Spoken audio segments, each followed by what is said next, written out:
네, 경찰에 6번이나 가정폭력 신고를 했던 여성이 대낮에 길거리에서 남편이 휘두른 흉기에 찔려서 사망하는 사건이 발생했습니다.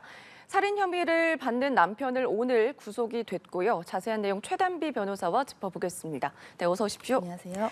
네, 가정폭력을 당해가지고 경찰에 6차례나 신고를 했습니다. 결국에는 대낮에 거리에서 남편에게 살해가 됐는데요. 우선 어떤 사건이었습니까? 네, 4일 오후 한 3시 16분경이었습니다. 말씀하신 것처럼 가정폭력에 시달리던 피해자였고요.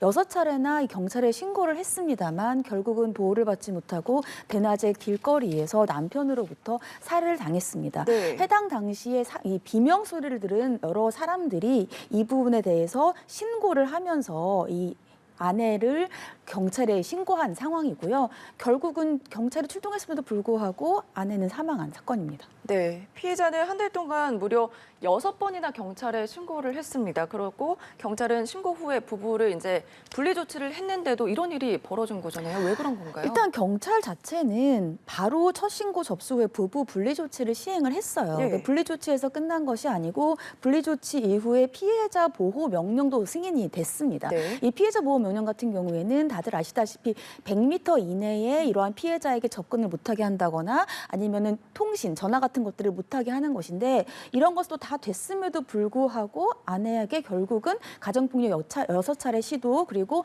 신고뿐만이 아니라 피해자 보호 명령에도 불구하고 사망이 됐어요. 이런 참변이 되지 못한 사태에 대해서 전문가들은 결국은 예를 들면 100m 접근 금지라든지 아니면 분리 조치 같은 것들이 강력한 시행이 되지 않는 것이 아니냐 이러한 문제를 제기하고 있는 상황입니다. 네, 말씀해 주신 것처럼 법원에서는 피해자 보호 명령을 내렸지만 가해자는 이것을 무시를 하고 피해자를 찾아갔습니다.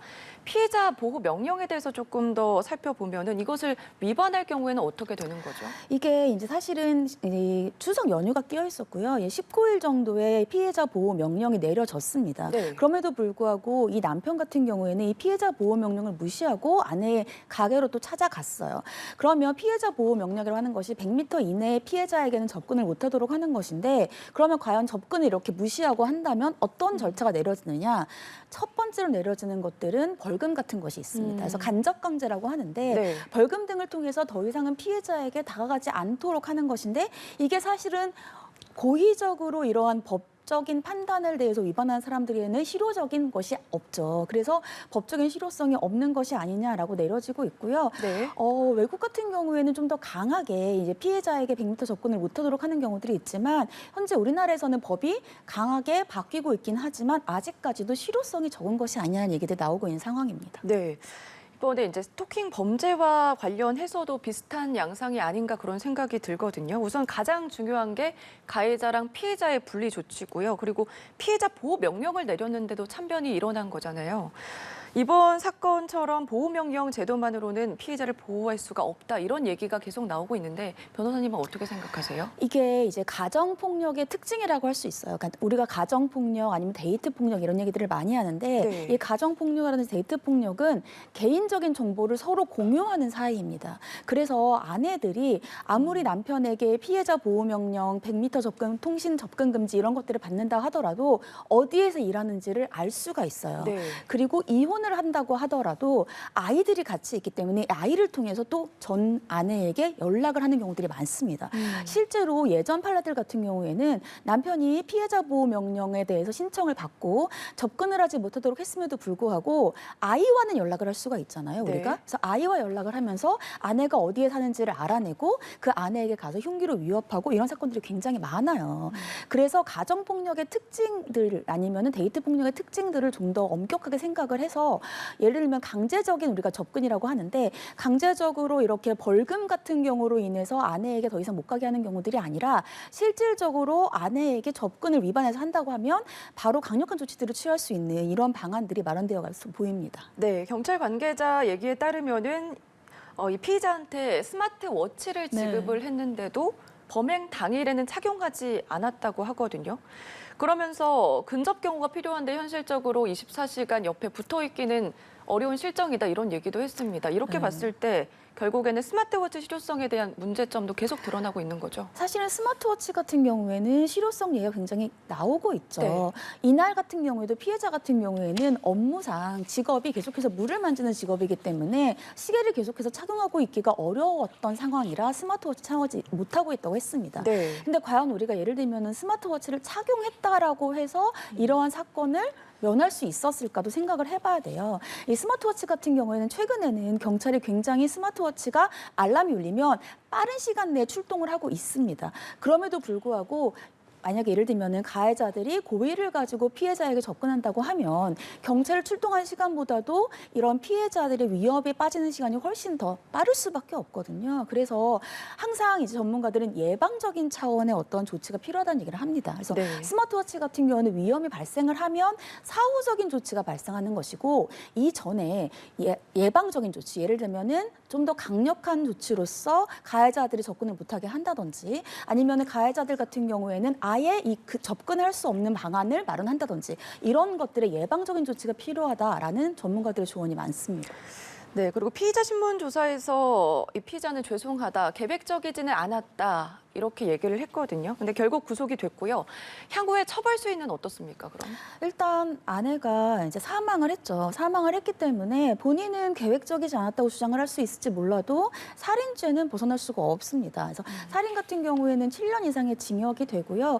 여기에다가 이미 6차례에 걸쳐서 아내가 신고를 했기 때문에 의도라든지 계획이 있었다라고 볼 수밖에 없는 상황이 많기 때문에 네. 아마 중형을 받을 것으로 예상이 됩니다.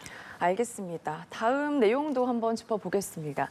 10대 아들에게 음식물 쓰레기를 먹이는 등 학대한 50대 부부 징역형을 선고를 받았습니다. 그런데 내용을 보니까 굉장히 잔인하고 가혹했는데 이에 비해서 형량이 너무 적지 않나 이런 생각이 들거든요. 네, 말씀하신 것처럼 양모와 양부에게 형량이 내려졌는데 양모 같은 경우에는 징역 2년이고 양부는 징역 8월에 집행유예 2년이 내려졌어요. 네. 이 양부모 같은 경우에는 10대의 아이에게 음식물 쓰레기를 먹게 한다든지 아니면은 고데기라고 하죠. 우리 머리 하는 네. 그 뜨거운 것으로 아들에게 화상을 입히게 한다든지 아니면 아들이 노트북을 사용한다는 이유로 원산 폭격 같은 것들을 행했습니다.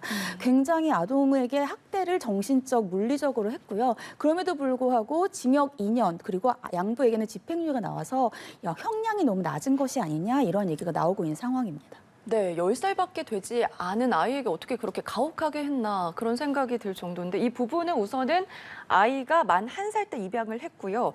그러니까 아이를 키운 지는 10년이 된 거잖아요. 이번 일로 입양과 학대 문제에 대해서 다시 한번 돌이켜봐야 하지 않나 이런 생각이 드는데 어떻습니까? 그러니까 일단 부모가 입양을 할 수 있는 자격을 강화해야 되지 않나라는 얘기가 나오고 있습니다. 네. 지금 우리나라 같은 경우에는 입양을 하려면 가정법원의 허가를 받아야 돼요. 근데 가정법원의 허가를 받고 나서도 예를 들면 한 2년 정도는 지속적으로 몇 달 내로 가서 지켜보고 전화를 하고 상담을 합니다. 이게 물론 그동안에 코로나 때문에 조금 대면 그런 것들이 어려워지긴 했습니다만 과연 이러한 가정법원의 그 관심들이 실효성이 있느냐 일단 이런 문제가 있고요. 네. 여기에다가 이제 입양 부모에 대해서 자격을 우리가 심사를 하는데 이 자격의 심사가 지금 사설기관들에서 되고 있어요. 그래서 이러한 자격의 심사에 대해서 좀 더 공적인 부분으로 끌고 와야 되는 것이 아니냐. 그래서 아이가 지금 만 1살에 입양이 돼서 지금 10년 정도를 이 양부모와 함께 살았는데 결국은 네. 학대가 되고 난 상황이잖아요. 그래서 이러한 사건들이 지속적으로 일어나고 있기 때문에 입양에 대한 자격을 강화할 필요가 있다. 얘기가 나오고 있는 상황입니다. 알겠습니다. 엄마는 우선 징역 2년이고요. 아빠에게는 징역 8개월에 집행유예 2년이 선고가 됐습니다. 그렇다면 가장 궁금한 게 지금 이 피해 아동은 앞으로는 어떻게 되는 거예요? 일단은 이 가정폭력이 가장 안타까운 것이 아이가 이 부모님들이 이렇게 처벌을 받게 되면 네. 갈 곳이 없어요. 예를 들면 친척들에게 간다거나 아니면 사설기관들 아니면 보호기관들이 있습니다. 근데 보호기관들에 가는데 보호기관들에서 보호를 하는 것도 한시적이거든요. 그러면 결국은 이제 법원에서도 양모, 양부를 둘 다 처벌하지 않는 이유가 있어요.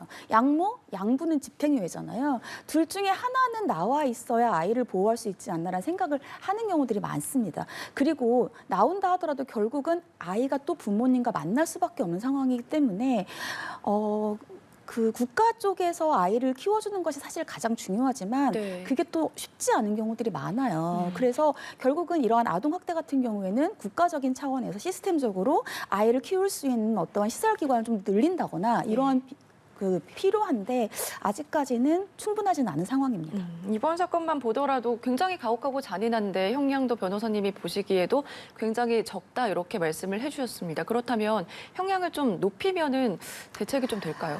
글쎄요, 그러니까 이 형량만 높인다고 해서 되는 건 아닌 것 같아요. 그래서 가장 중요한 거는 예방을 하는 것이 중요하지만 말씀하신 것처럼 결국은 부모가 이 아이들을 학대해서 처벌을 받게 된다고 한다면 네. 아이를 보호해 줄 수 있는 시스템이 필요한데 그게 아직까지 되어 있지 않다. 그래서 예를 들면은 뭐 친척한테 간다든지 아니면은 어떠한 기관에게 간다는 것인데 이러한 기관들도 지속적으로 도와줄 수는 없거든요. 예. 그래서 이 국가적인 차원에서 아동 학대를 예방하고 그리고 사후적으로 관리한 시스템이 필요합니다.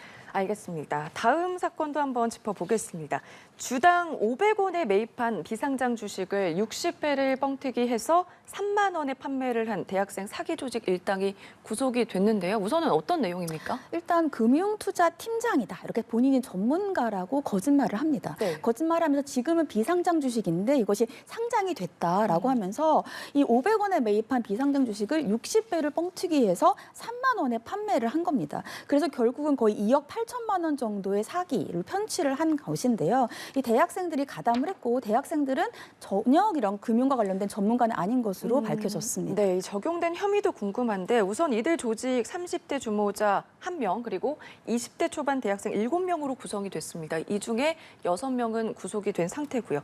이들의 처벌 수위는 어떻게 되는 거죠? 일단 지금 현재까지 알려진 피해액은 2억 8천만 원이에요. 네. 그래서 5억이 넘어야 특경법이라고 해서 특정범죄 경제 가중처벌인데 지금 아직은 5억이 되지 않기 때문에 사기죄인 것으로 보이고요. 사기 같은 경우에는 10년 이하의 징역 정도에 처벌될 수 있는데 이게 피해가 사실은 이제까지 밝혀진 것 말고 더 있을 수 있어요. 그래서 피해 금액이 더 높아지면 더욱더 가중될 수 있는 상황입니다. 네, 최근에 보면은 이제 주식이나 이 부동산 자산 가치가 하락세를 보이고 있잖아요. 그렇다 보니까 이제 투자 정보가 없는 비상장 주식에 대해서 관심이 많이 모아지고 있는데 이번에도 이제 사기 같은 이런 게 나오다 보니까 앞으로 어떤 점을 주의하면 좋을까요? 일단 이번 사건 같은 경우에는 무작위로 사람들에게 전화라든지 문자를 보내서 이 정보를 주겠다 얘기를 하고 정말로 상장이 되었던 업체들과 관련된 것을 포트폴리오를 보냈습니다. 그래가지고 신뢰를 얻고 나서 이렇게 사기 행각을 벌인 거거든요.